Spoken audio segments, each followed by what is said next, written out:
Se a gente olhar aqui para a nossa tabela periódica, a gente vai ver que os metais são a grande maioria dos elementos aqui. Então, a gente tem os metais alcalinos, os alcalinos ferrosos. Aqui, nesse parte rosa, um grupo que a gente chama de metais de transição. E aqui, nessa parte verde mais clara, um grupo que é denominado de outros metais. Todos os metais, eles têm um número atômico. Esse número atômico é o número de prótons mais nêutrons que a gente tem no núcleo, sendo que o número de prótons também é igual ao número de elétrons.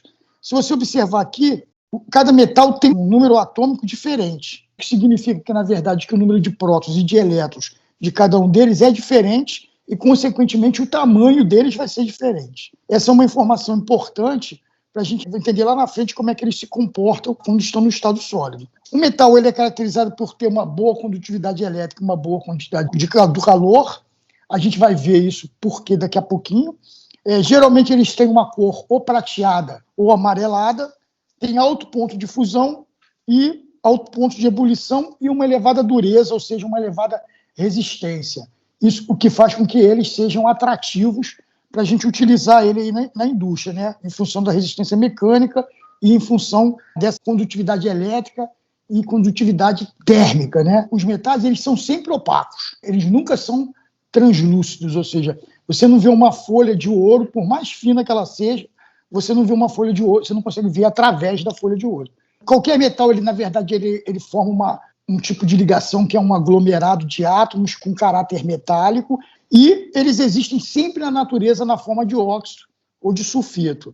O que significa existir na forma de óxido ou de sulfito? Significa que eles não estão presentes na forma metálica, só o ouro, que é o único metal que está presente na forma metálica, por isso que a gente bota lá o cordãozinho de ouro, né, ou o relógio, e aí ele nunca se deteriora, né, ele sempre fica ali bonitinho, brilhoso, né, porque o ouro, ele, na natureza, ele está na forma metálica, mas os outros metais todos estão presentes na forma de óxido ou sulfeto, o que faz com que tenha necessidade de algum processamento metalúrgico para que a gente possa colocar esse elemento na forma metálica, ou seja, para que a gente possa, então, utilizá-lo como metal. Evidentemente, se eles existem na natureza na forma de óxido de sulfeto, essa é a forma estável deles. Então, a gente vai observar também lá na frente que sempre que houver oportunidade, eles tentam voltar para a forma de óxido ou de sulfeto, que é o que a gente vai ter como corrosão lá na frente. Sempre que o material pode, ele volta para a forma dele. O que a gente briga é exatamente para mantê-lo na forma metálica, nas diferentes aplicações que a gente tem aí. Bom, um átomo do metal, ele é formado sempre por um núcleo e sempre por elétrons distribuídos em camadas eletrônicas. Esse núcleo ele é formado pelos prótons e pelos nêutrons, ou seja, os prótons são a carga negativa, positiva, desculpe, os nêutrons não têm carga e os elétrons estão dispostos com a carga negativa, são bem menores e estão dispostos em camadas eletrônicas. Essas camadas eletrônicas, a gente já estudou isso lá no segundo grau, K, L, M, né? Elas são denominadas dessa forma, e a gente tem uma distribuição de elétrons dentro dessas camadas. A última camada de cada metal, isso vai depender do número de elétrons que ele tem, ou seja, vai depender do número atômico, quanto maior o número atômico, maior o número de camadas. A última camada ela é chamada de camada de valência, a última camada onde os elétrons estão mais distantes do núcleo. E também são os elétrons que vão ser utilizados para a gente poder fazer as ligações químicas, né? Quando a gente aproxima um átomo do outro, existe uma força de atração entre as cargas positivas e negativas de cada átomo em relação ao outro, e existe uma força de repulsão entre as cargas iguais, ou seja, entre os elétrons dos dois átomos e entre o núcleo dos dois átomos, né? Porque o núcleo é carregado positivamente. O que acontece? Aqui a gente tem a força atrativa, a força repulsiva, e aqui no meio, em linha cheia, a gente tem a resultante dessa força.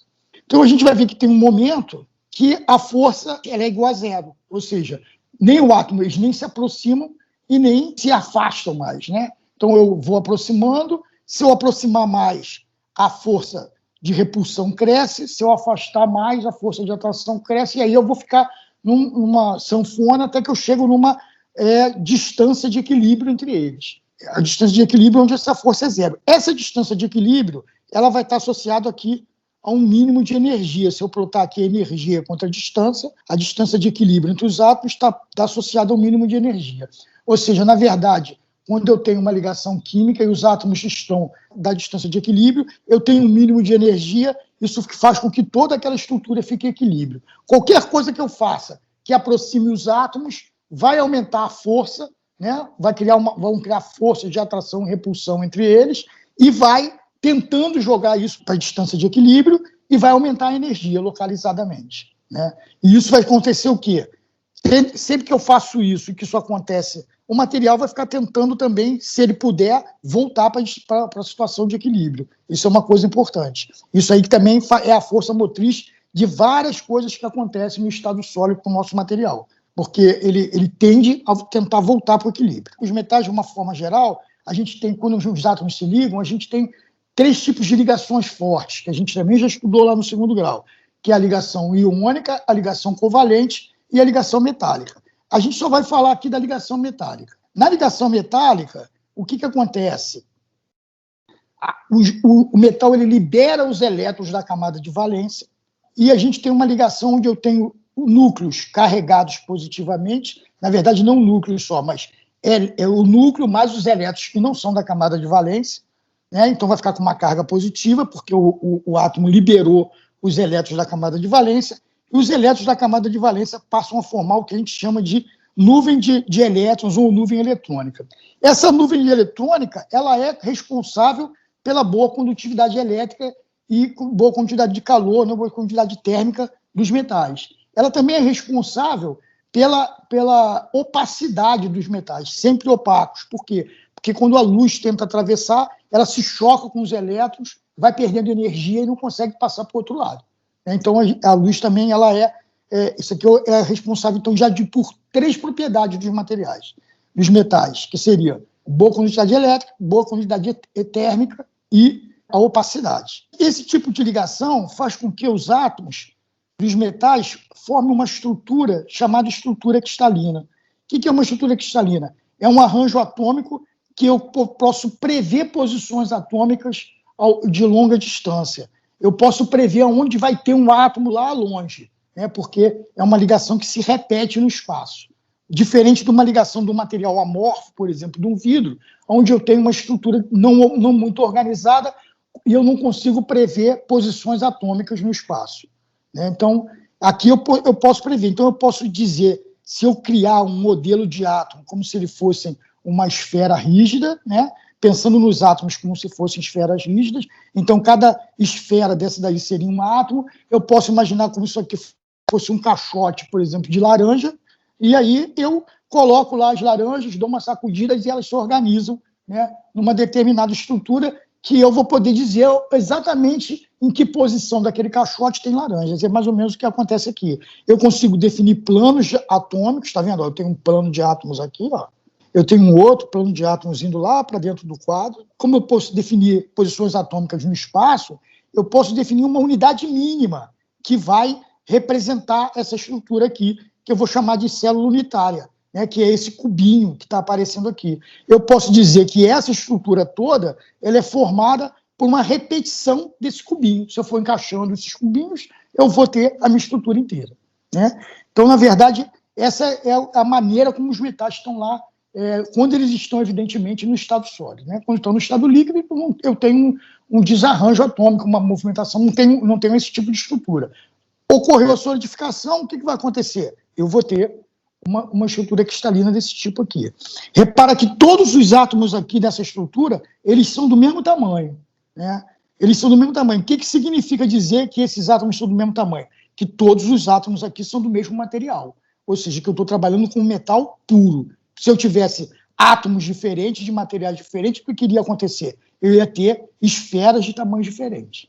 Tá? Então, todo mundo aqui é uma estrutura cristalina representada aqui de um metal puro, átomos todos do mesmo tamanho, onde eu posso definir planos atômicos e onde eu posso definir uma unidade básica que vai se repetir no espaço, vai formar toda a minha estrutura. Essa unidade básica eu vou chamar de célula unitária. As células unitárias, se eu for fazer um estudo entre pensar numa célula unitária cúbica e pensar em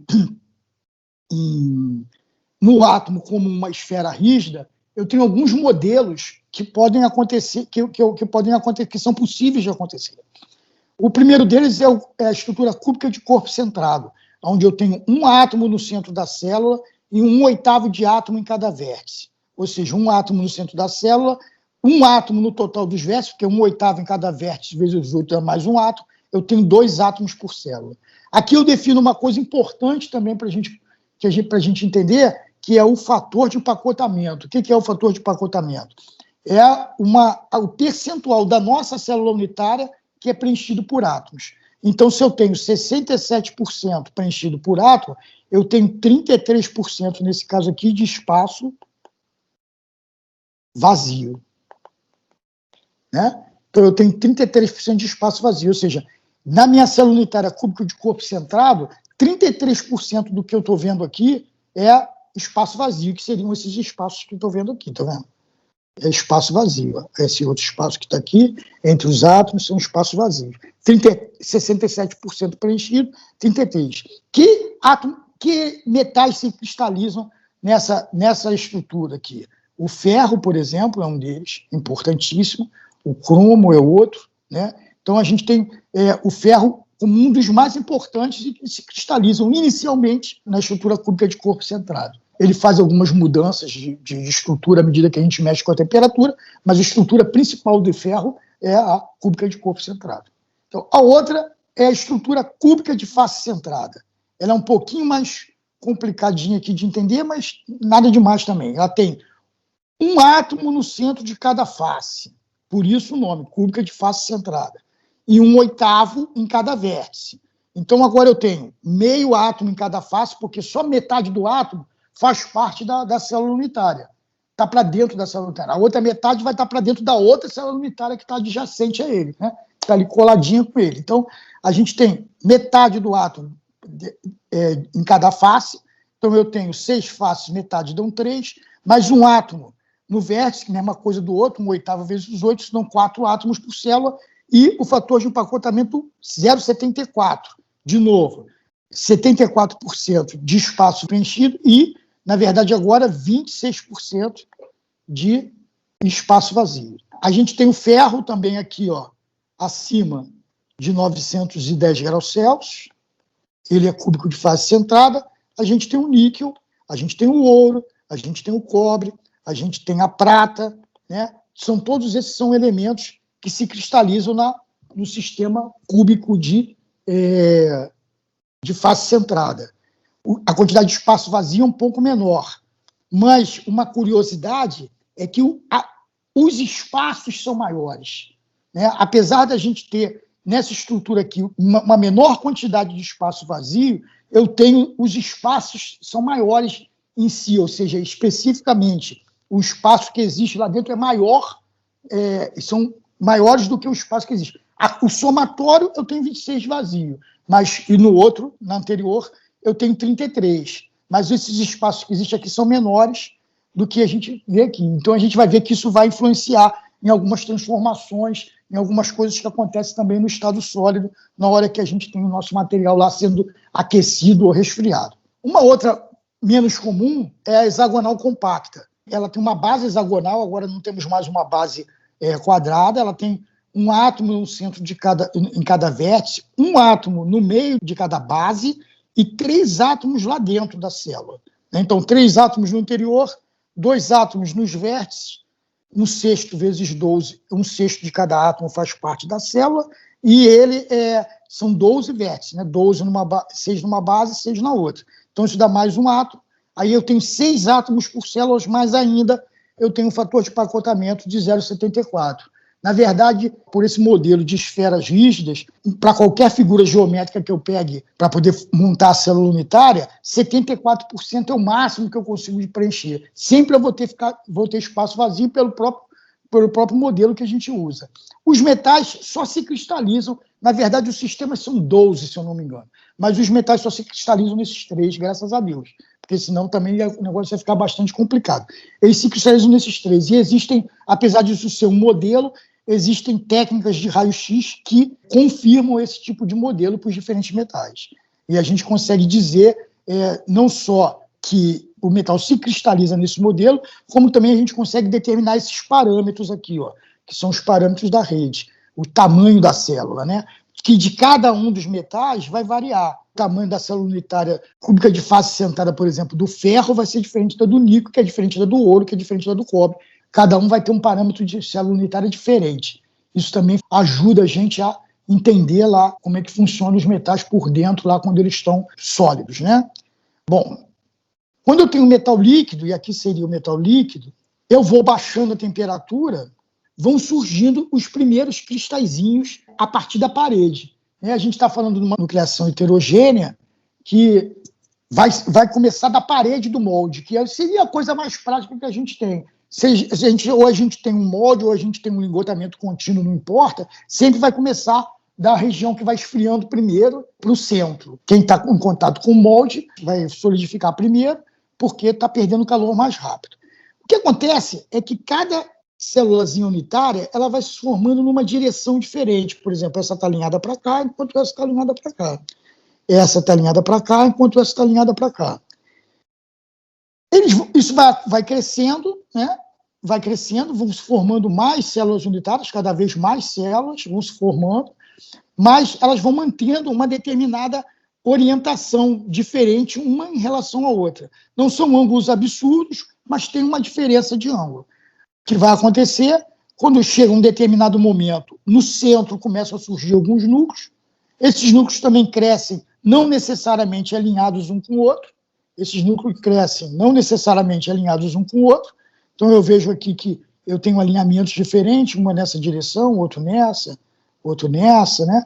E aqui esses alinhamentos vão mudando, isso vai crescendo cada vez mais, né? Vai acontecendo, e vai cada vez menos tendo metal líquido, agora o líquido é só a parte branquinha aqui que eu estou pintando de vermelho, né? A parte líquida, até que chega um momento, esse cristal que está crescendo aqui vai se encontrar com o outro, né? Mas o que acontece? Não vou conseguir ter um encaixe perfeito. Não vou conseguir ter um encaixe perfeito porque um está nessa direção e o outro está nessa direção. Então, eles não vão se encaixar. O que é um grão? É um cristal com células unitárias com a mesma direção. Esse aqui é um grão, né? Esse aqui é um outro grão, com as células unitárias com a mesma direção. Nesse caso aqui, a célula unitária está nessa direção, nesse caso aqui está nessa direção. Então, as direções são um pouquinho diferentes. Entre os grãos, eu formo uma região chamada de contorno de grão, que vai ser uma região onde não vai ser obedecido o fator de empacotamento que eu tenho dentro da célula. Vamos supor que isso aqui fosse uma célula CFC, eu teria um fator de empacotamento de 0,74, ou seja, 74%, né, de fator de empacotamento. No contorno de grão, eu vou ter um fator de empacotamento menor, ou seja, eu vou ter uma quantidade de espaço vazio um pouco maior do que dentro da célula. Então, alguns átomos pequenos, por exemplo, algumas impurezas, vão poder se acomodar ali no contorno de grão. E isso vai ter um efeito lá nas nossas propriedades. O contorno de grão ele também vai atuar como uma barreira. Coisas que acontecem aqui não vão acontecer do lado de lá diretamente. Vai precisar passar pelo contorno. Então, eles também vão atuar como uma barreira para determinados mecanismos. Então, a gente viu aqui a solidificação, uma solidificação policristalina, porque eu tenho vários cristais, que é a formação, na verdade, dos grãos. Olhando agora, depois de um polimento, ataque, e olhando no microscópio óptico, eu consigo identificar os grãos do material, né, que é essa estrutura que a gente está vendo aqui. Ó. Então, esse aqui é o contorno do grão, e esse aqui é um grão. Ó. O grão 1, esse aqui é o grão 2, esse aqui é o 3, e aqui está o contorno entre eles, tá vendo? Aqui está o contorno dos grãos. O que acontece? Essa é uma estrutura, a gente está olhando aqui com um aumento deve ser em torno de 500 vezes, porque essa barrinha aqui está mais ou menos dando aí 50 microns. O que acontece? Repara que quando eu faço um ataque químico, o ataque ele começa a reagir inicialmente no contorno de grão. Por que ele começa a reagir no contorno de grão? Porque o contorno de grão tem um fator de empacotamento menor. Se ele tem um fator de empacotamento menor, os átomos não estão na distância de equilíbrio entre eles. Como eles não estão na distância de equilíbrio entre eles, a energia associada não vai ser a mínima, vai ter uma energia mais alta. Se vai ter uma energia mais alta, o reagente químico vai a usar essa energia e vai atacar aquela região preferencialmente. Como essa região está sendo atacada preferencialmente, e quando eu incido uma luz em cima dessa região, que é o que faz o microscópio óptico, aqui está polido e a reflexão vai ser perfeita, e no contorno não está mais polido porque o reagente atacou aquele contorno, comeu ali um pouquinho do contorno. Então, o que acontece? Uma reflexão difusa. Eu acabo vendo o grão, o contorno como uma região escura e o grão como uma região clara. Então, na verdade, isso que a gente acabou de falar aqui, que acontece, a gente consegue ver na prática, olhando o metal no microscópio óptico, depois de uma preparação metalográfica, que trata, na verdade, de um lixamento de um polimento com um ataque químico adequado para cada liga. Nesse caso aqui, a gente tinha uma liga, um titânio não ligado, ou seja, titânio puro, entre aspas. Então, ele parece lá os contornos de grão direitinho, tá?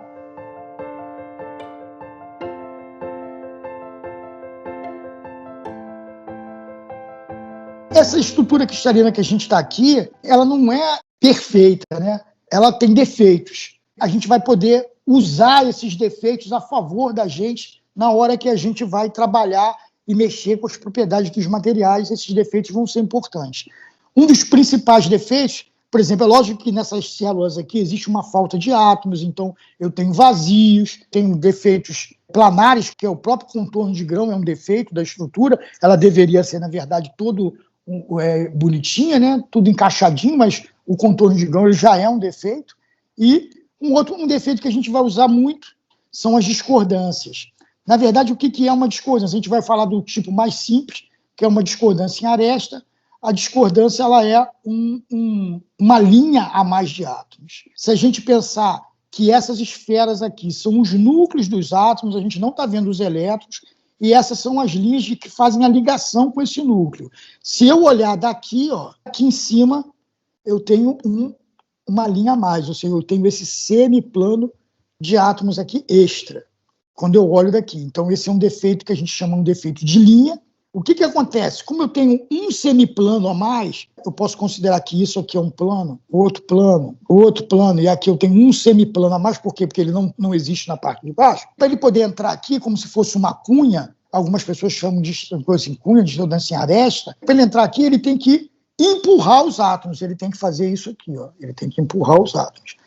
Para manter a continuidade da estrutura, os átomos aqui embaixo têm que caminhar nesse sentido que está aqui. Então, eu tenho átomos que são empurrados, então eu mexo na distância, empurro eles para o lado, e os outros têm que se aproximar mais para poder manter a continuidade. Isso faz com que eu gere uma compressão nessa região de cima e uma tensão de tração na região de baixo. Então, eu tenho tração dos átomos embaixo e compressão dos átomos em cima. Eu gero aqui uma região que as tensões são diferentes das tensões, por exemplo, que estão aqui nessa região que não tem discordância. Eu gero uma região de energia mais alta em torno da discordância. Eu tenho uma linha a mais aqui de átomos quando eu olho por aqui. Então, esse é um defeito importantíssimo, que ele é responsável pela deformação plástica. Se a gente fosse responder agora a nossa pergunta lá, do que exatamente é um material metálico, então a gente pode dizer que são materiais caracterizados pelo brilho, resistência e condutividade elétrica e térmica, possui uma estrutura cristalina, ou seja, repetição de posições atômicas no espaço. A característica da estrutura cristalina, que é importante a gente frisar, existe no estado sólido, possibilita que os metais se deformem plasticamente, ou seja, podem ser conformados, então eu posso dar forma a eles por deformação. Então eu posso, por exemplo, a gente vê aí, o cara produz um tarugo, depois transforma aquele tarugo numa chapa, né, através de conformação mecânica. Posso ajustar as propriedades, como resistência mecânica, tenacidade e dureza. A gente vai ver o que são essas propriedades e como eu consigo ajustá-las mexendo aí com a estrutura dos materiais. Isso tudo eu posso fazer através de processos metalúrgicos. Essas características elas fazem com que os metais estejam presentes praticamente em todos os processos industriais. Raramente você vai olhar para uma indústria e lá não vai ter uma peça metálica. Desde fabricação de ferramenta, componentes, seja lá o que você pensar, até coisas mais simples, como, por exemplo, a fabricação de joias e moedas.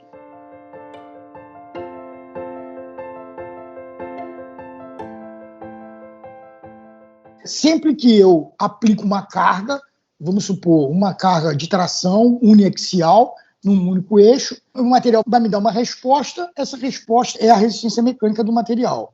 O que acontece? Para eu poder entender como meu material se comporta quando eu estou aplicando um carregamento dele, o meu material metálico, eu posso usar, por exemplo, uma máquina de tração. Bom, hoje a gente vai mostrar aqui, nesse videozinho, como é que se faz no iniciar de tração, quais são as principais variáveis e o que a gente tem que se preocupar na hora que está fazendo o iniciar de tração. Essa aqui atrás é a nossa máquina de tração, uma máquina de 20 toneladas de capacidade. A máquina ela tem uma ponte fixa, que no nosso caso é essa daqui, né, onde está um acessório aqui para a gente poder prender o nosso corpo de prova, e ela tem uma ponte móvel, onde está preso a nossa célula de carga. Né? A célula de carga, na verdade, ela mede a força com que o corpo de prova vai estar resistindo ao movimento da ponte, da ponte móvel, que se movimenta com velocidade constante. Se eu puxar aqui a minha célula de carga, ela marca lá no reloginho a força que eu estou fazendo. Então, se eu apertar que eu estou puxando, ela está marcando uma força negativa. Tá vendo? Se eu estou apertando, ela marca uma força, ó, 13 quilos. A força que o corpo de prova vai estar fazendo para resistir ao movimento da ponte, que se movimenta com velocidade constante. Tá certo? E a minha capacidade aqui é de 20 toneladas. O meu corpo de prova, ele é um corpo de prova cilíndrico, né? Que tem aqui uma cabeça, uma parte útil, que é essa região aqui, e um raio de adossamento entre a cabeça e a parte útil do corpo de prova. O corpo de prova, esse é um corpo de prova padrão, de 12,5 milímetros de diâmetro. É um corpo de prova padrão, é o maior corpo de prova que aparece lá nas nossas normas para iniciar de tração, ou seja, tanto a norma da STN como a norma da BNT. É o maior corpo de prova que aparece. Então ele tem 12,5 de diâmetro, tem 60 de comprimento aqui útil e um raio de adossamento aqui. Né? Ele vai ficar preso aqui em cima na ponte, entre a ponte fixa e a ponte móvel. A ponte móvel vai se movimentar, né? E ela vai medir, a célula de carga vai medir a força que esse corpo de prova vai estar fazendo para poder resistir ao movimento da ponte. Nós vamos ter, mostrando lá no gráfico, a gente vai estar mostrando a relação entre a força que o corpo de prova está fazendo com o deslocamento da nossa ponte, que vai estar sendo medido direto no corpo de prova, na verdade, com o uso de um extensômetro, que é esse nosso amiguinho aqui, ó, tá vendo? Com o uso de um extensômetro que vai estar preso aqui. Aqui do lado a gente tem o André, que é o nosso técnico aqui do laboratório de tração, que vai montar para a gente aqui o corpo de prova. A gente vai ver que no ensaio de tração a gente não só mede a resistência, como também a gente mede a capacidade do material se deformar plasticamente, que se chama de dutilidade. A medida de dutilidade ela é feita juntando depois que o corpo de prova for rompido, medindo novamente o comprimento útil do corpo de prova. Então o André vai mostrar primeiro como é que isso é feito, né? Ele vai pintar o corpo de prova, vai fazer marcas para a gente poder, depois de unir o corpo de prova, depois de rompido, poder medir entre essas marcas novamente, e aí a gente vai prender o corpo de prova lá, ele vai prender o extensômetro e a gente vai fazer o ensaio. Durante o ensaio a gente vai fazer alguns comentários. Tem um acessóriozinho ali que já está marcado de 5 em 5 milímetros e ele vai fazer ali. Repara que aquela faquinha que ele está usando ali, ela só marca a tinta, tá? Ela não faz marca no corpo de prova, não faz nenhum tipo de indentação no corpo de prova. E com isso a gente tem marcas de 5 em 5 milímetros dentro do comprimento útil do corpo de prova. Para essa norma, o comprimento entre marcas é quanto, André? 50 milímetros. 50 milímetros. Então, depois a gente vai pegar 10 distâncias, risquinhos desse, que já tem 50 milímetros. Quando o corpo de prova romper, a gente vai voltar a juntar e medir de novo quanto é que dá. 10 agora que daria uns 50, e a gente vai juntar depois para ver quanto dá depois que o corpo de prova tiver rompido. Então o André agora vai fazer o dimensional do corpo de prova. Ele está medindo o comprimento útil de uma maneira geral. vendo? Ele está fazendo 3 medidas de diâmetro para a gente tirar uma média, né? Está imputando lá os dados das medidas que ele fez agora no software que controla a máquina, né? Eu até esqueci de falar que a máquina ela é controlada por um software, né? O comprimento base 25 do extensômetro, então a gente vai usar o extensômetro. 50 milímetros é o comprimento inicial para poder a gente medir a utilidade. O que mais que a gente colocou lá? A gente também colocou qual é a velocidade que a gente vai usar. A gente vai usar uma velocidade de 3,5 milímetros por minuto, que vai dar para a gente depois, a gente vai poder calcular qual foi a taxa de deformação que foi utilizada. Porque a taxa de deformação, na verdade, vai ser o quê?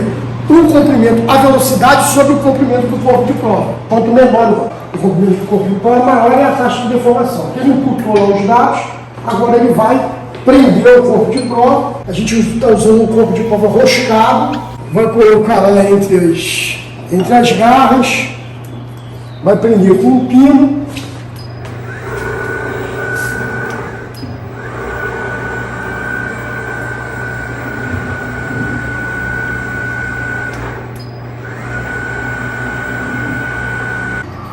O corpo de prova está preso, repara que o pino está soltinho, né? Ou seja, não estamos fazendo nenhum tipo de tensão no corpo de prova. O André agora vai colocar lá está tirando ali a folga para ficar certinho, para na hora que a gente começar o ensaio ter exatamente, né? Não ter nenhum arraste, uma folga da garra. Ele prendeu lá o extensômetro. Na verdade, o extensômetro ele tem ainda uma travinha ali para ele não abrir. Depois que o André vai tirar ali a travinha, e o que vai acontecer? O extensômetro ele vai medir quanto o corpo de prova vai estar se deformando e vai criar lá o nosso gráfico, deformação do corpo de prova, variação de comprimento do corpo de prova contra a carga versus a carga que ele está fazendo aqui, a força que ele está resistindo ao movimento da ponte. O André está zerando tudo lá, o ensaio comandado lá direto no programa, né, no software, e aí vamos começar lá. Ali naquele gráficozinho cinza, a gente vai vendo quanto que o corpo de prova vai estar. O ensaio já começou, tá vendo? E aqui onde vocês têm uma linhazinha branca surgindo lá no eixo lá, ó, na verdade já o corpo de prova se deformando. Ele está se deformando inicialmente, ele vai se deformando dentro do regime elástico, por isso a gente está vendo uma reta subindo ali, bem paralela, né? Bem próxima ali, não exatamente paralela, mas bem próxima ali ao eixo do Y, que é o eixo da força. Ó, daqui a pouco ela começa a se desviar ali do eixo, e a gente começa a ter um pouco a nossa parte, começa a nossa deformação plástica, tá vendo? O corpo de prova, durante esse processo de deformação plástica, ele se deforma de uma maneira uniforme, ou seja, todo o comprimento dele aumenta de uma maneira uniforme, o comprimento útil, e toda a seção de todo o comprimento útil diminui de uma forma uniforme também. Lá na frente, quando ele estiver próximo à ruptura, esse comprimento, essa deformação uniforme vai dar lugar a uma deformação localizada. Ele vai entrar em extinção e vai levar o corpo de prova à ruptura. Então, continua lá, subindo. Repara que a gente teve, vamos dar uma olhada lá no gráfico, a gente teve um escoamento que a gente chama de escoamento nítido, tá vendo? A gente teve um escoamento nítido, ou seja, a passagem da região elástica para a região plástica, ela aconteceu de uma forma nítida, né? Poderia ser de uma forma que a gente teria que tirar o escoamento a 0,2%. Nesse caso, a gente vai tirar o escoamento aqui do menor valor ali onde passou da região elástica para a região plástica. Então, ó, o corpo de prova está se deformando plasticamente, tá vendo? Está se deformando plasticamente, ainda não tendo uma deformação uniforme. Nesse ensaio, a gente não vai levar o corpo de prova até a ruptura. Por quê? Não vai levar até a ruptura com a presença do extensômetro, porque senão a gente corre o risco de quebrar o extensômetro. Porque na hora que o corpo de prova romper aqui, acaba caindo o extensômetro fora. e aí a gente corre o risco de quebrar. Então, o sistema está programado para quando a gente tiver em torno de 5% de queda da força, quando a gente tiver em torno de 5% de queda da força, a máquina vai desligar, vai dar uma pausa para a gente poder retirar o extensômetro e depois continuar e quebrar o corpo de prova. Mas quando ele tiver com esse 5% de queda, a gente já vai conseguir ver alguma coisa da localização, da deformação. Tá? Então vamos continuar lá olhando, o ensaio está crescendo, ainda está subindo, então repara que durante essa região, durante a deformação plástica, à medida que o corpo de prova vai sendo deformado aqui, ele vai oferecendo mais resistência à deformação. Por quê? O que está acontecendo? Está acontecendo, na verdade, o que a gente já comentou lá, que é o engolamento, que é o aumento da resistência à deformação com a própria deformação. Quanto mais ele se deforma, mais ele oferece resistência. A resistência já está ficando, o engolamento já não está mais tão forte, né? Foi mais forte no início, agora já está menor, e daqui a pouco ele ainda está se deformando de uma maneira uniforme. Quando começar a cair a carga ali no gráfico, ele vai começar a se deformar de uma maneira localizada. E aí a gente vai depois parar o ensaio e vai tentar ver onde está essa localização da deformação. A carga começou a cair já um pouquinho, tá vendo? Isso significa que o corpo de prova está começando a localizar a deformação. Né? Equipamento parado para retirar o extensômetro. Tá vendo? Então o André, a carga já caiu, o André vai tirar o extensômetro e a gente vai ver que, olha aqui, já dá para ver aqui que o corpo de prova localizou a deformação nessa região aqui, ó, tá vendo? Onde está meu dedo aqui, ó. Tá vendo? Ele já começou a localizar a deformação, tá vendo? Ele está carregado ainda e já começou a localizar a deformação, ou seja, até esse momento aqui, um momentinho atrás, ele estava deformando tudo isso daqui de uma forma uniforme, reduzindo a seção de uma maneira uniforme. Agora ele já está localizando a deformação. E quando ele localiza a deformação, significa que a nossa carga vai cair ali até o corpo de prova e para a ruptura. Você vai comandar aqui agora. Então, olha ali, filma lá. Ele vai romper, o corpo de prova agora vai romper, ele vai mostrar ali a localização da deformação, né? A deformação está se localizando cada vez mais localizada, tá vendo? Agora é como se a gente tivesse um único corpo de prova naquela região, que vai se deformando e a deformação na outra região para, na verdade. Tá? A deformação na outra região para. Olha lá, está bem localizado, gostando bem como está sendo localizada a deformação. E, olha lá, rompeu o corpo de prova.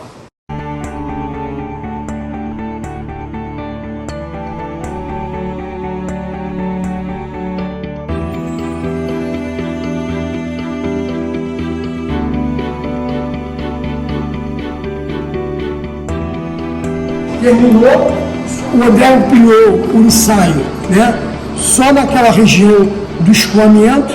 Aí aqui a gente está vendo que o gráfico, que o software já calculou para a gente aqui qual é o escoamento. Então a gente tem aqui, ó, a força de escoamento 3.690 kg, a tensão de escoamento 286 megapascal. Vai pegar aqui a força máxima, né, o maior valor da força, achou aqui em torno de 5.600, 5.669 kg-força, dividiu pela área e achou 439 megapascal de limite de resistência. Está faltando a gente calcular o que aqui? O alongamento e a estricção do corpo de prova. O André vai fazer isso aqui agora, vai mostrar para a gente como é que é feito isso aí. Vai lá.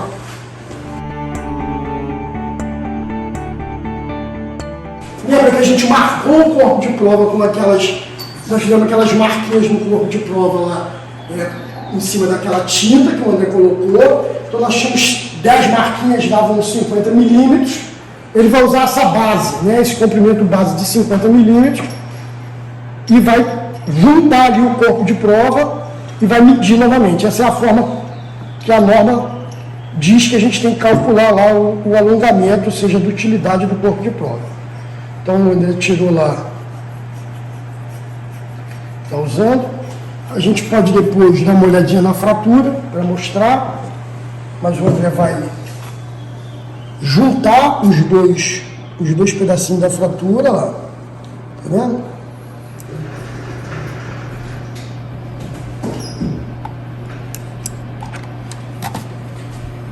E agora ele vai medir, ele vai pegar as 10 marcaçõezinhas dele e vai medir. O corpo de prova rompeu bem no meio, para ajudar a gente aqui na aula, né? Então, ele vai medir as 10 e vai ver que os 50 se transformaram lá em 67,85. Aí ele vai imputar lá no nosso sisteminha 67,85 e ele vai medir também a extensão, ou seja, o diâmetro daquela região ali. O diâmetro daquela região onde a área, o corpo de prova localizou a deformação, tá? Então ele vai medir ali o diâmetro final ali, ó. Está medindo ali o diâmetro final, encontrou 7,34, vamos lembrar que o nosso diâmetro inicial era 12 alguma coisa, né? Próximo de 12,5. Aí ele está botando lá 7,34 e ele já vai calcular automaticamente, olha lá, 36% de dutilidade, de alongamento, né? E 67% de extinção. Tanto o alongamento como a extinção são medidas de dutilidade, né? Um em cima da variação do comprimento do corpo de prova, o outro em cima da redução de área que a gente tem aqui, tá? A gente pode dar uma olhadinha na fratura do corpo de prova também, ó. Uma fratura bem típica do tipo tassicone, ó. Bem dútil, né? Material aí com 36% de deformação, tá vendo?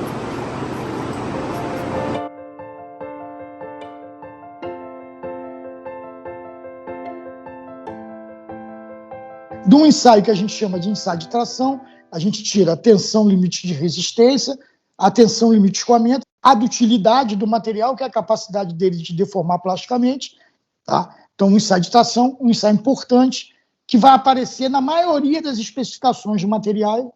Você vai ter lá a tensão limite de escoamento, a tensão limite de resistência e a dutilidade. Não aparece numa especificação de material a tensão admissível, porque a tensão admissível é uma tensão de projeto, né, que você vai fazer um cálculo em cima do valor da tensão limite de escoamento ou da tensão limite de resistência. Aqui só 2 exemplos de curvas diferentes. Aqui uma curva de um material que deformou mais plasticamente, né, que teve uma deformação plástica maior, né? Esse é o meu material com uma deformação plástica maior. E aqui um material que não deformou tanto, onde a tensão limite de resistência se aproximou muito da tensão limite de escoamento, né? Então, o material mais, né? Então, o menos resistente apresenta maior deformação plástica e o mais resistente apresenta menor capacidade de deformar plasticamente. Uma falha por sobrecarga, o componente vai apresentar características similares ao que ele tinha no comportamento de tração. Por exemplo, se eu sobrecarreguei meu material e ele era mais dútil, eu vou ter mais deformação plástica e uma falha normalmente com um afinamento grande de seção, com uma perda grande de seção ali por deformação. Se eu tenho meu material que era mais resistente e tinha menor capacidade de deformar plasticamente, ele vai sobrecarregar e vai romper com uma menor quantidade de deformação plástica. Outro exemplo aqui de curva de tração, onde a gente vê vários ácidos inoxidáveis que vão apresentar curvas diferentes. Então, aqui os austeníticos, com baixa resistência e grande capacidade de deformar plasticamente, e o martensítico, alta resistência e pouca capacidade de deformação plástica. E aqui eu tenho no meio aqui outros que têm composições um pouquinho diferentes, tá? Então, para a gente ter um exemplo de vários materiais com diferentes características e, evidentemente, com diferentes resistências mecânicas e capacidade de deformar plasticamente.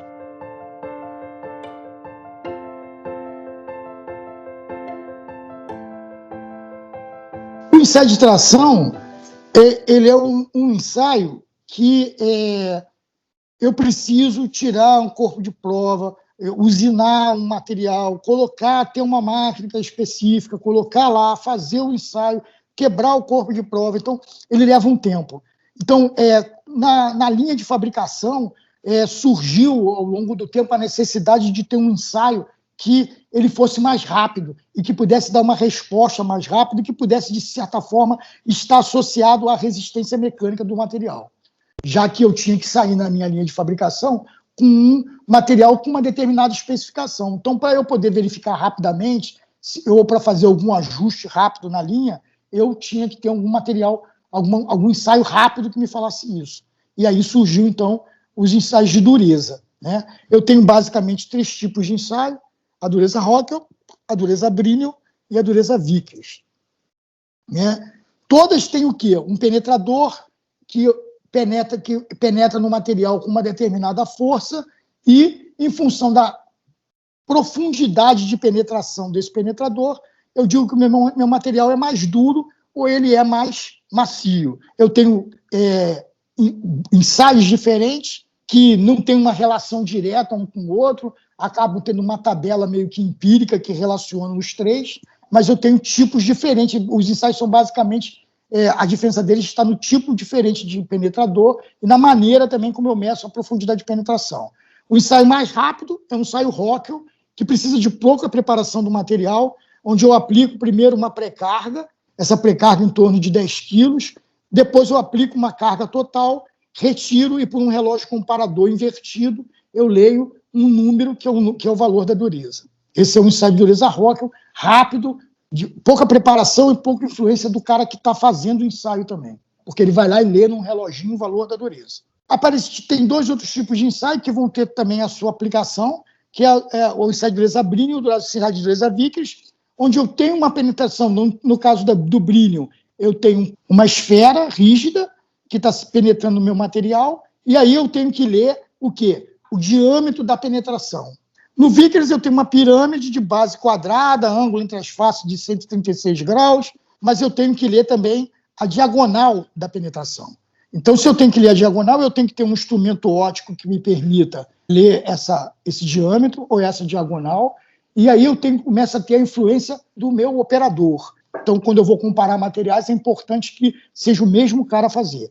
Esse daqui tem uma limitação, que eu tenho que ter uma relação entre a carga que eu aplico e o diâmetro da esfera, e esse aqui, por ser uma pirâmide, ele já não tem essa relação com a carga, né? Todos eles vão me dar, todos 2 me dão números empíricos, que saem de uma fórmula, e que também não tem unidade. Também sai aqui de uma outra forma, aqui a dureza Vickers. Na verdade, essa maneira de falar para mim qual é a profundidade de penetração. A grande vantagem do Vickers, Brinell muito utilizado na indústria, né?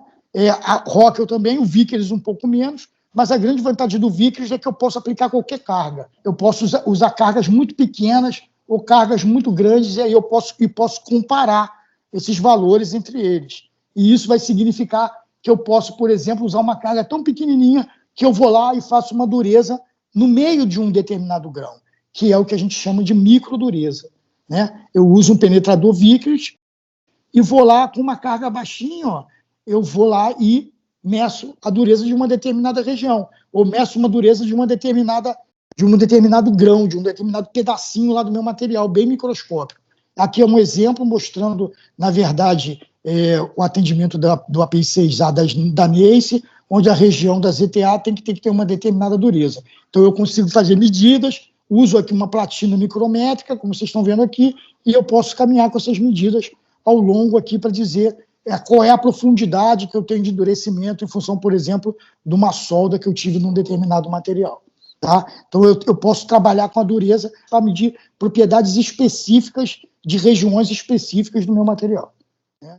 Tanto na hora que eu deformo o meu material em tração, como na hora que eu faço uma penetração de dureza, o meu material sofre uma deformação plástica.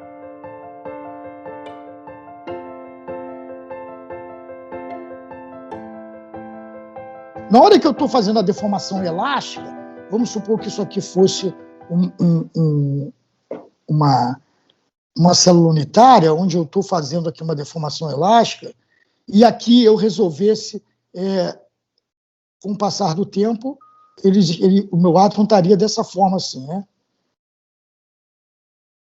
Na deformação elástica, eu só aumento a distância entre os átomos. Como eles têm uma força que atrai eles e coloca na distância de equilíbrio, quando eu tiro a tensão, o que acontece? Eles voltam para a distância de equilíbrio, ele recupera. Pensando na continuidade da coisa aqui em termos de mecanismo, eu iria tracionando, até que chegaria um momento que o meu material iria quebrar, né? Então eu teria uma coisa desse tipo aqui, se eu só tivesse deformação elástica, chegar um momento aqui, pum, quebra o meu material. Por quê? Porque eu separo os planos cristalinos aqui e meu material quebra, né? Então aqui eu teria deformação, aqui tensão, e aqui eu teria direto uma ruptura. Mas, na verdade, não é isso que acontece. A grande maioria dos materiais metálicos tem uma região elástica e depois tem uma região plástica, onde a tensão e a deformação não tem mais aquela razão que é o modo de elasticidade. Então, o que acontece na região plástica? Quando eu solicito trativamente, eu induzo nos meus planos cristalinos uma tensão de cisalhamento, que são esses dois pares aqui atuando sobre os planos. Então, na verdade, para o material se deformar plasticamente, eu deveria ter um escorregamento de planos, ou seja, um plano de átomos se deslizando em relação ao outro. O que seria necessário? A ruptura de todas as ligações entre os átomos aqui para ele poder andar um pouquinho para o lado de cá, né? Aqui para ele poder fazer esse caminho que ele fez aqui, ó, andar um pouquinho, o que iria acontecer? Todas as ligações teriam que romper. Se a gente for fazer uma conta, a gente vai ver que isso é um absurdo. E se a gente for fazer, então, porque quando começa a ter deformação plástica, lembra que a gente falou que a tensão aqui da deformação plástica é a tensão do limite de escoamento. E a gente mede na prática essa tensão do limite de escoamento. E se a gente fosse, na verdade, fazer essa conta aqui, a gente ia ver que não dava. O limite de escoamento é muito mais baixo do que, na verdade, a força necessária para romper todos os átomos. Ou seja, se eu fosse fazer o contrário, a tensão de cisalhamento para romper todos os átomos, pegasse essa tensão de cisalhamento e transformasse numa tensão trativa, eu ia ver que isso não dá o limite de escoamento. Seria um valor muito mais alto. Então surgiu uma teoria que diz o seguinte, que quem ajuda a deformar plasticamente são as discordâncias. O que elas fazem? Quando eu tenho um par de cisalhamento aqui no meu plano, ou seja, na linha da discordância, desculpe, fiz a seta no lugar errado, ao invés de quebrar todas as ligações ao mesmo tempo, essa ligação aqui ela se quebra primeiro. E essa linha de discordância caminha para cá. E isso daqui anda para o lado de cá. Então eu tenho, na verdade, a quebra de uma ligação por vez, ao invés de todas ao mesmo tempo. Como eu tenho fazendo agora essa conta para eu poder ligar uma de cada vez, voltando lá para o nosso limite de escoamento, aí a gente vai ver que a coisa batia mais ou menos. Então apareceu uma teoria de que quem era o responsável pela deformação plástica eram as discordâncias. A linha da discordância vai andar, na hora que ela arrebenta daqui, ela depois passa para cá, e no final aparece aqui, fazendo um outro átomo. Essa linha de discordância está andando, né? Eu olhando aqui de baixo, eu vou vendo a linha da discordância andar, e elas vão caminhando e vão fazendo, então, o material deformar plasticamente e crescer. Então, a tensão cisalhante, né, provoca, na verdade, um deslizamento dos planos, auxiliado pelas discordâncias. A região da discordância é que vai quebrando, né, as ligações é que vão quebrando, e ela é muito menor, na verdade, do que se a gente tivesse que quebrar todas as ligações ao mesmo tempo, e ela justifica os valores de tensão limite de escoamento. É verdade que se a gente for pensar um pouquinho mais lá nos nossos grãos, um material com vários grãos, e eu estou tracionando esse material aqui, ó, em cada grão eu tenho uma orientação diferente. E essa orientação diferente, eu tenho a célula unitária e as discordâncias alinhadas de forma diferente em relação à tensão trativa. Então, o que vai acontecer? Algumas discordâncias vão estar alinhadas favoravelmente e a tensão de cisalhamento vai atingir um valor que é o valor necessário para poder quebrar a ligação da discordância e o plano se movimentar, e outras não. Então, o que vai acontecer? Inicialmente, eu tenho a deformação elástica, começo a ter deformação plástica muito devagarinho, até que eu tenho todos os meus grãos já deformando plasticamente, à medida que a tensão vai crescendo, porque em função do ângulo da tensão normal, né, da tensão trativa, em relação ao plano, eu vou ter valores diferentes da tensão de cisalhamento. Então, eu preciso que a tensão cresça para que todos os grãos passem a se deformar ao mesmo tempo. Então, no início, só alguns grãos estão se deformando e, com o passar do tempo, todos os grãos vão se deformando. E aí eu tenho a grande quantidade de deformação plástica. Então, isso aí, na verdade, é como acontece a deformação plástica dos nossos materiais, né?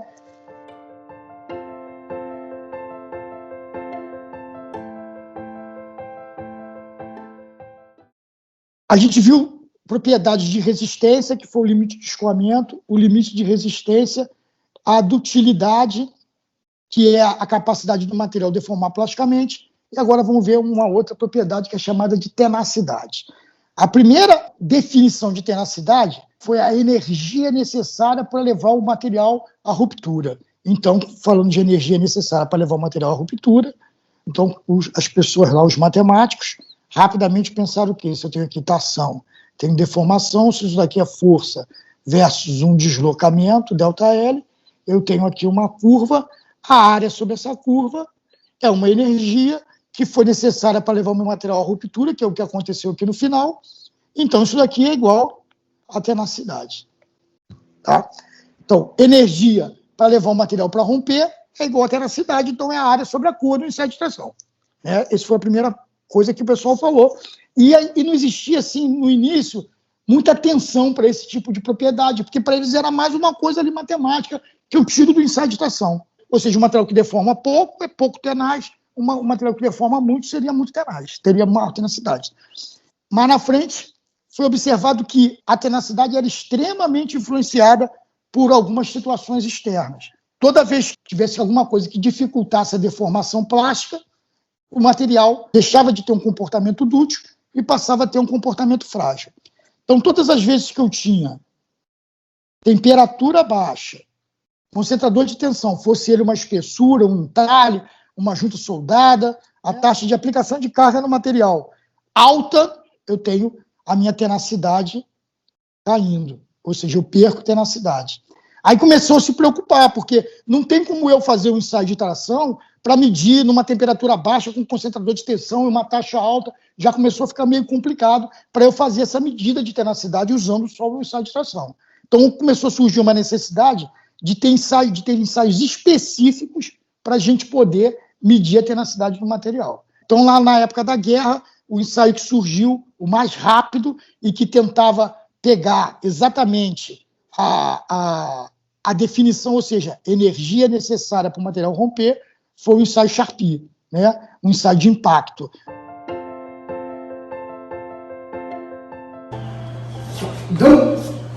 Dando continuidade à nossa aula de ensaios mecânicos, a gente vai falar um pouquinho hoje sobre o ensaio Charpy. O ensaio Charpy é um ensaio onde a gente faz uma medida praticamente direta de tenacidade, ou seja, da capacidade do material que o material tem de absorver energia antes da ruptura. Né? Esse ensaio, como a gente falou lá na primeira aula, né, lá da introdução à metalurgia, a gente falou de um ensaio que foi criado num período de guerra para poder a gente avaliar se o meu corpo de prova, se o meu material iria absorver muita energia, ou seja, ter um comportamento dútil, ou se o meu material ia absorver pouca energia e ter um comportamento frágil. Né? Para isso a gente tem um pêndulo, que fica suspenso aqui em cima com uma energia de 300 joules, tá? Ele está pendurado aqui em cima, ele tem uma massa padrão, esse pêndulo, né? Ele tem aqui em cima um galão de um corpo de prova vai bater, que também tem um ângulo padrão, né? Então ele vai bater lá embaixo no corpo de prova, e esse pêndulo em pé aqui, ele tem 300 joules de energia potencial, tá bom? Ele tem 300 joules de energia potencial. Aqui do lado da máquina, eu tenho um relógio invertido, né, que está marcando zero de energia, vai marcando zero de energia lá em cima, ó, vai marcar zero de energia lá em cima, e vai marcar os 300 joules aqui embaixo, que na verdade aqui está em KPM, não tá, KGM não está em joule, mas que são na verdade, se a gente tirar aqui, ó, os 30 KPM são os 300 joules. Então a gente tem aqui o zero aqui em cima, então o relógio está invertido. Quando eu soltar o meu pêndulo, quando eu soltar o meu pêndulo, ele vai descer, vai subir aqui do outro lado na mesma direção. E o meu ponteiro agora vai mostrar aqui só o atrito que eu tive com os rolamentos, para poder dar o movimento no corpo de prova. Então, eu não perdi praticamente energia nenhuma. Né? Eu perdi aqui 0,2 metro que eu perdi de energia, bem pouquinho, tá? Que eu perco, que também é normalizado essa quantidade de energia que eu posso perder aqui. Se eu começar a perder muita energia na hora que eu solto o pêndulo no vazio, eu tenho que trocar o rolamento da máquina. Então está aqui dentro da norma, tudo certinho, né? A coisa foi recentemente foi calibrada a nossa máquina, tá certo? E com isso eu tenho um pêndulo que, quando o corpo de prova estiver aqui no meio, se o meu pêndulo, quando o corpo de prova estiver aqui no meio, o que vai acontecer? Eu não vou conseguir chegar no 0,2. Eu vou chegar antes, vai faltar um pedaço para chegar no 0,2. O que estiver faltando é exatamente o que o corpo de prova absorveu de energia para a ruptura. Tá certo? E aí a gente vai, rapidamente a gente mede quanto o corpo de prova absorveu para poder romper. Nós vamos botar um corpinho de prova lá, só para mostrar, vamos fazer uma temperatura ambiente mesmo, e com isso eu posso variar também a temperatura. O corpinho de prova do ensaio Sharpie, ele tem 55 milímetros de comprimento, uma área de 10 por 10, né? Ele é uma barrinha de 10 por 10 com 55. E ele vai receber um entalhe em uma das faces. Esse entalhe ele tem 2 milímetros de profundidade, 45 graus, né, de ângulo, e um raio lá embaixo de 0,2 milímetros. Tá? Então a gente tem aqui uma brochadeira que faz exatamente esse entalhe. O André está limpando ela ali porque é necessário tirar todas as limalhazinhas que ficam agarradas ali na brochadeira, para não ter problema de estragar o entalhe, né? Esse entalhe, depois de feito, ele é verificado no projetor de perfil, né? Ele é verificado no projetor de perfil. E a gente vai colocar o ensaio lá, vai botar o corpinho de prova lá e vai ver o entalhe. Esse aqui é o corpo de prova número 1. Tá, isso daqui é a espessura da chapa, tá? Então o André vai colocar lá o nosso coisa, prender o corpo de prova e vai fazer o entalhe, né? Ó, a brochinha vai colocar ali um lubrificante, né? Para diminuir ali o desgaste da nossa brocha.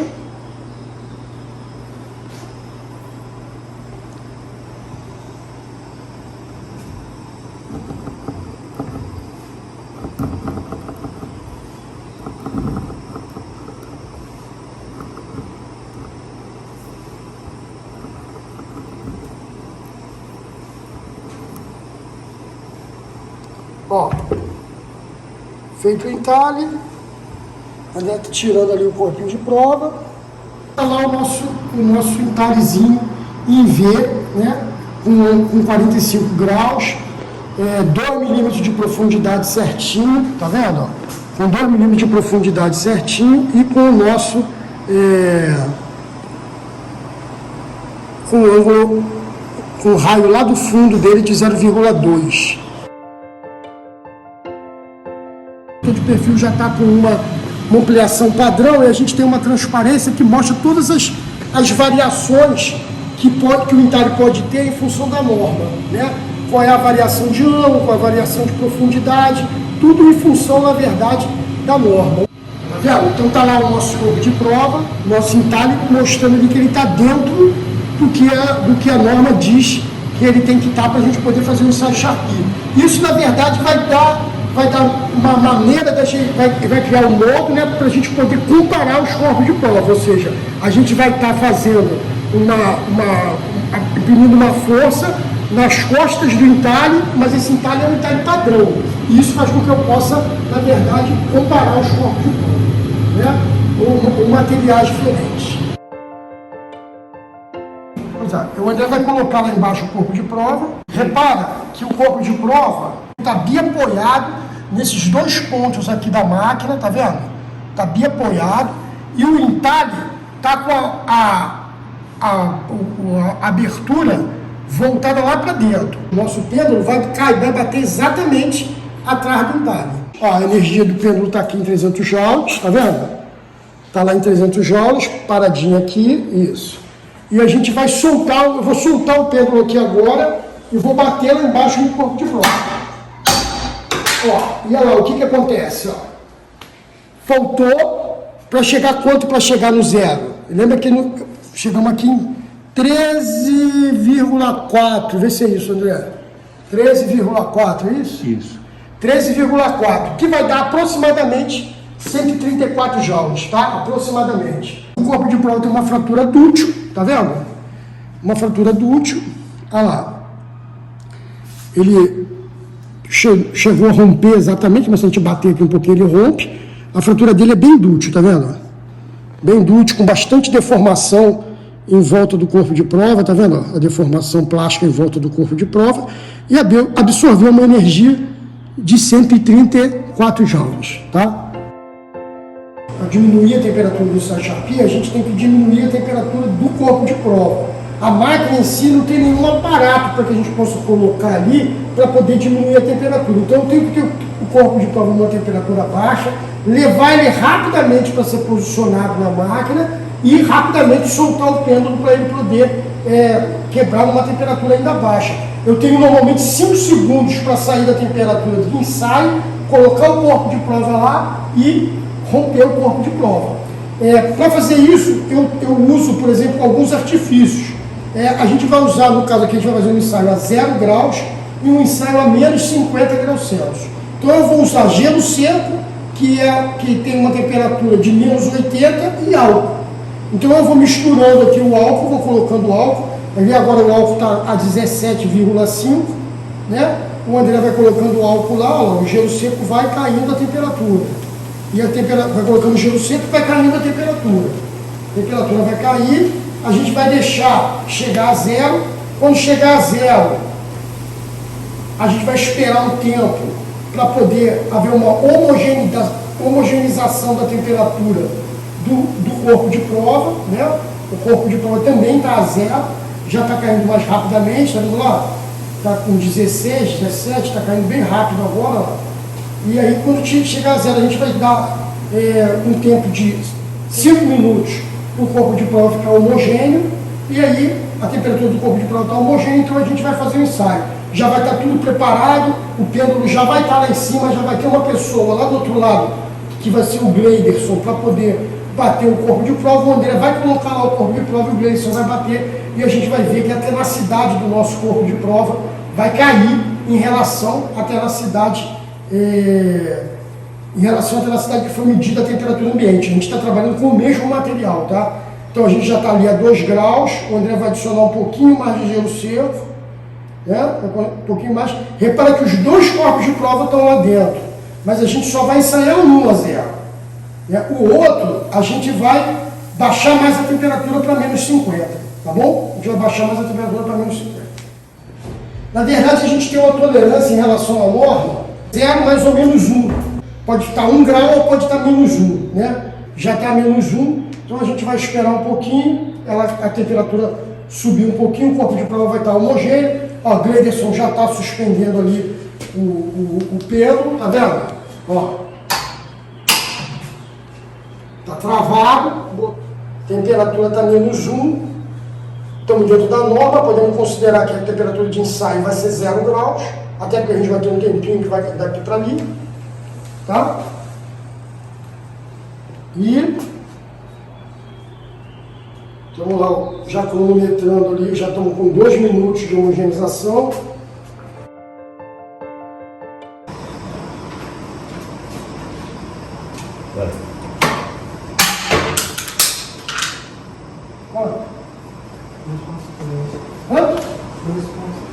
Dá para mais de 20 por outro. Eu quero 2 componentes. 5 minutos. Então, a fratura dele ainda está bem dúctil, né? Deu 100 joules de energia absorvida. Ele ainda está aqui bem, bastante deformação plástica aqui no entorno dele. Mas lá dentro a gente já vê um pouquinho de fratura brilhante aqui nessa região, que é o iniciozinho de fratura frágil, tá vendo? O outro é totalmente fosco, né? E começando a ter um pouquinho de fratura frágil, que é essa parte mais brilhante do corpo de prova. Isso aqui de temperatura ambiente. E aqui já dando um pouquinho de fratura frágil, tá vendo? Já tem ali um pouquinho de fratura frágil, tá vendo? Então agora o André está baixando a temperatura lá do outro, né? Está baixando a temperatura, que a gente vai fazer um ensaio agora do outro corpo de prova a menos 50 graus. Agora nós vamos para menos 50, já estamos a menos 30. O osso está ficando doido lá dentro.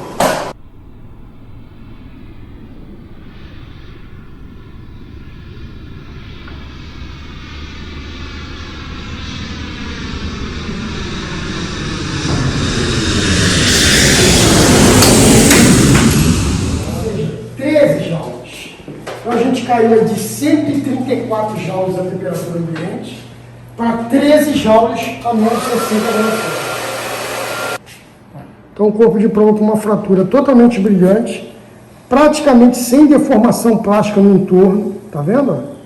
Praticamente sem deformação plástica no entorno, mostrando que agora a gente passou de uma fratura que era dúctil para uma fratura frágil. Tá? Ó, totalmente brilhante a fratura do corpo de prova, né? A gente passou de uma fratura que era dúctil para uma fratura frágil, ausência de deformação plástica, tá vendo, em torno do corpo de prova. Só para a gente lembrar, vamos mostrar aqui a temperatura ambiente, como é que é. O corpo de prova, uma fratura totalmente deformada, bastante deformação plástica em volta. Vamos, os três juntos.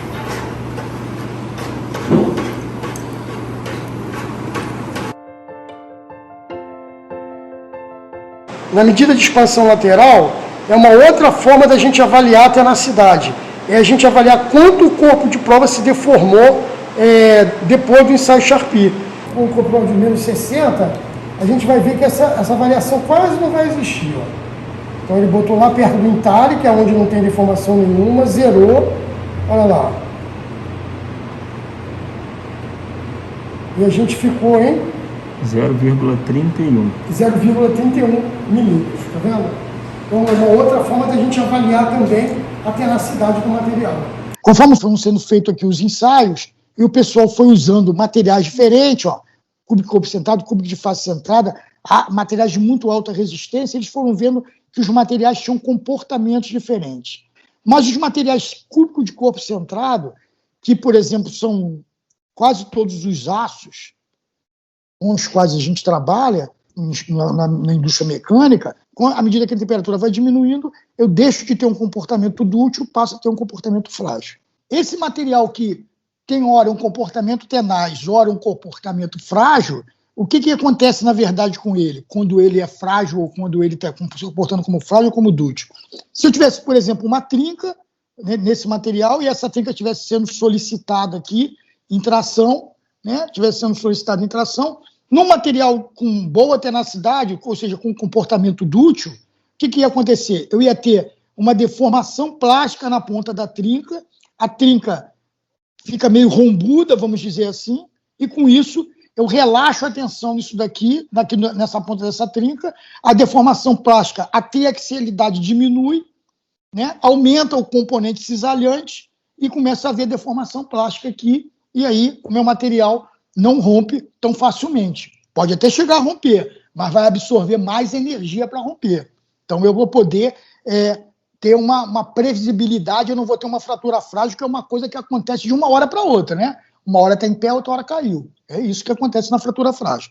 Enquanto que no material frágil isso não acontece. Eu não tenho a trinca ficando rombuda, o que acontece? Ela se propaga rapidamente e o material vem para uma falha. As tensões cíclicas podem fazer crescer um pouquinho esse defeito, por exemplo, por fadiga, porque eu tenho um concentrador de tensão, a tensão cíclica faz o defeito crescer, faz ele atingir um tamanho crítico e levar o meu material para ruptura.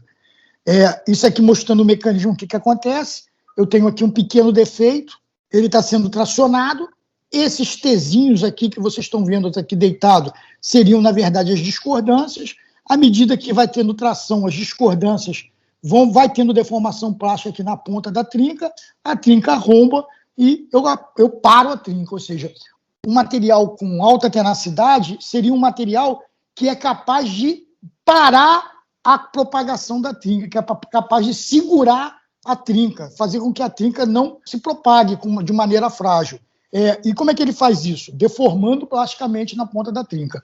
Quanto mais o material se deforma mais na ponta da trinca, mais tenaz esse material vai ser.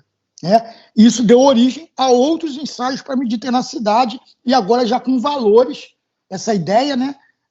Agora já com valores que, na verdade, podem ser usados em projeto, como são os ensaios de CTOD, K1C, né, J integral, que são ensaios que vão me dar valores que eu posso utilizar em projeto e vão me dar a possibilidade, inclusive, de eu dizer, olha, tem um defeito aqui nessa estrutura, mas em função da tenacidade do meu material, eu vou só acompanhar a progressão desse defeito, eu não vou intervir, eu não vou mexer, eu vou deixar esse defeito lá. Ou dizer, por exemplo, na hora que eu estou fazendo uma avaliação não destrutiva, que tamanho de defeito eu tenho que intervir e fazer um reparo, que tamanho de defeito eu posso deixar na estrutura, porque ele está abaixo do crítico e na minha análise de tensões ele não vai crescer ali, não vai acontecer nada. Ele vai ficar lá quietinho o resto da vida. Toda essa história ela foi impulsionada por esses navios Liberty, né? Na época da Segunda Guerra Mundial. Foram fabricados navios para navegar aqui em águas mais quentes, e esses navios foram lá para a Segunda Guerra Mundial, né? Onde na Sibéria, no Alasca, eles tinham águas geladas. Então eu mudei o quê? O material tinha uma condição onde eles tinham um comportamento aqui dútil, um comportamento tranquilo, né? Nada de falha. Mas eu levei ele para uma outra condição. O que eu levei? Dentro daquele esqueminha, daquelas 3 situações lá, que era concentrador de tensão, taxa de carregamento e temperatura baixa, que é o que mexe com as condições de capacidade de deformar plasticamente o material, o que acontece? Eu levei o material para uma condição de temperatura mais baixa. Mais de 400 navios que tiveram trinca e que falharam. E que tiveram alguns navios que romperam no meio, como essa fotografia que a gente tem aqui, que o navio está quebrado no meio. Né? Então, isso daí que foi um desespero. Não entender por que um material que era avaliado só com ensaio de tração, por exemplo, que era a avaliação que era feita naquela época, e fabricado, e botava aqui, ele funcionava perfeitamente, levava ele para uma água mais gelada e ele quebrava. Aí, da onde vieram os concentradores de tensões? Das juntas soldadas, né? Que sempre tem defeito, que sempre são naturalmente pontos de concentração de tensão. Não só os defeitos, como a própria junta. Você imagina, numa guerra, eu levo os navios e eles se quebram sozinhos, né? No meio do caminho, os navios estão quebrados. Então, eles acabaram estudando muito rapidamente uma avaliação do comportamento do material e colocar lá um material que tivesse um comportamento dútil naquele meio lá, tá? Ao invés de um comportamento frágil.